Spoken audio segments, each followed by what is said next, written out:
दोस्तों, haunted risk में आपका एक बार फिर से स्वागत है। तो पिछले वीडियो में हम आपको पूरी कहानी नहीं सुना पाए थे, लेकिन कोशिश करते हैं कि इसमें आपको पूरी कहानी सुना दे। अभी तक आप सबने कहानी में सुना था कि राजू किस तरह से मेहनत से दुकान अपनी आगे बढ़ा देता है। राजू ने उत्सुकता से पूछा कि इतने सारे नूडल्स का क्या करेंगे आप? एक आदमी मुस्कुराकर बोला कि आज हमारे घर पे काफी मेहमान आ रहे हैं। राजू खुश हो गया कि उनका पूरा बिल 40,000 का बना। एक ही दिन में इतनी बड़ी सेल। राजू सोच रहा था, वाह, आज ही नए नूडल्स मंगवाता हूँ। व्यापार देखकर राजू का चेहरा खुशी से चमक रहा था, लेकिन उसे अंदाजा नहीं था कि ये खुशी उसकी सिर्फ एक शुरुआत थी। दुकान के छुपे हुए राज अभी भी उसका इंतजार कर रहे थे। अगले दिन दोपहर तक दुकान में नूडल्स का नया स्टॉक आ गया। दुकान अच्छी चल रही थी और राजू भी काफी खुश था। कस्टमर आते जा रहे थे और सेल रोज बढ़ रही थी। लेकिन आज राजू को अजीब सी एक घबराहट हो रही थी। बार बार उसे लगता था कि जैसे कोई उसे देख रहा हो। एक ठंडी नजर जो उसके आसपास ही थी, लेकिन वो उस नजर को देख नहीं पा रहा था।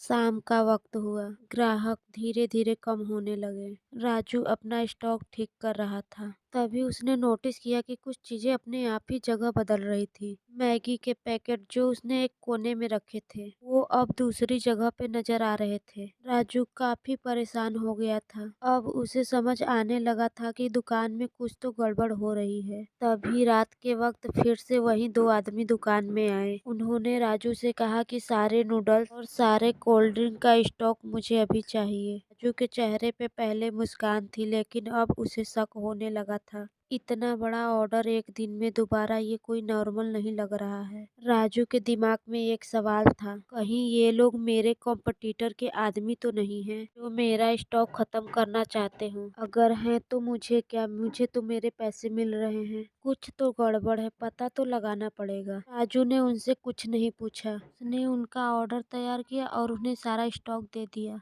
उन्होंने 90,000 का पूरा नकद पेमेंट किया और बिना कुछ ज्यादा बोले दुकान से निकल गए। राजू के अंदर का डर अब और बढ़ गया था। इस बार उनका पीछा करने का फैसला उसने उसी वक्त ले लिया था। दुकान बंद करते ही राजू उनके पीछे चल दिया। रात का अंधेरा घना हो चुका था और गांव की गलियां एकदम खामोश थी। दुकान बंद करते ही राजू उनका पीछा करने के लिए चल पड़ा। धीरे धीरे वो गांव के बाहर एक जंगली रास्ते पर आ गया। राजू का दिल तेज धड़क रहा था। ये लोग जंगल की तरफ क्यों जा रहे हैं? राजू सोच में पड़ गया था। कुछ ही देर में वो एक पुराने खंडहर के पास पहुंच गया। खंडहर अंदर से बेहद डरावना था। दीवारों पे खून के पुराने धब्बे थे और चमगादड़ सड़कें ऊपर से गुजर रहे थे। अंदर एक अजीब सी बदबू थी, राजू को और भी ज्यादा परेशान कर रहे थे। वो दोनों आदमी बिना किसी डर के अंदर चलते जा रहे थे और राजू उनका पीछा करता रहा।